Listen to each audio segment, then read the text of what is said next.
కాలం నుంచి వస్తున్న సామెతలు అనమాట. ఈ సామెతలు మీతో చెప్తున్నాను, పల్లెటూరు సామెతలు.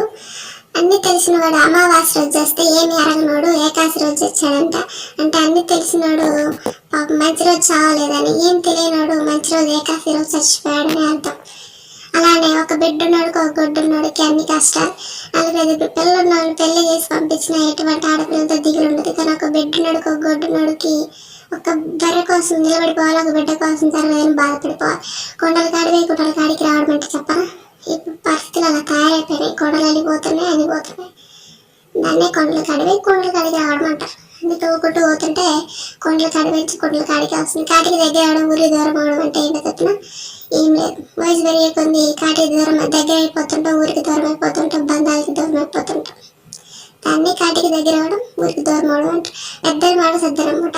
పెద్దలు ఎంత అనుభవంతో చెప్తూ ఉంటారు మాటలు. అవి వినకుండా ముందుకు పోవడం వల్ల నష్టపోతుంటారు. అందుకే పెద్దల మాట సద్దనమాట. పెద్దల మాట ఎప్పుడు వింటూ ఉండాలి. మనిషికి పెద్ద రోగం ఏంటి చెప్పిన అనుమానం. అనుమానం పెద్ద రోగం. దానివల్ల బంధాలు పోతుంటాయి, చిట్రికాలు పోతుంటాయి. అది ఆ రోగం వల్ల మంచిదే కాదు. అనుమానం పెద్ద రోగం అనేది అందుకే పెట్టారు. అలానే మనాయాదికి మందు లేదు. మనసులో ఇవే ఉండకూడదు. అనుమానం ఒకటి, మనాయాది అంటే ఒకటే పదే ఒకటే ఆలోచిస్తూ ఉంటే అది ఒక మనాయాది అంటారు అన్నమాట. మనాయాది మనసులో ఉండకూడదు.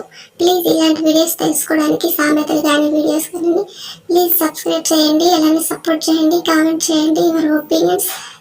Thank you for watching this video. Thank you so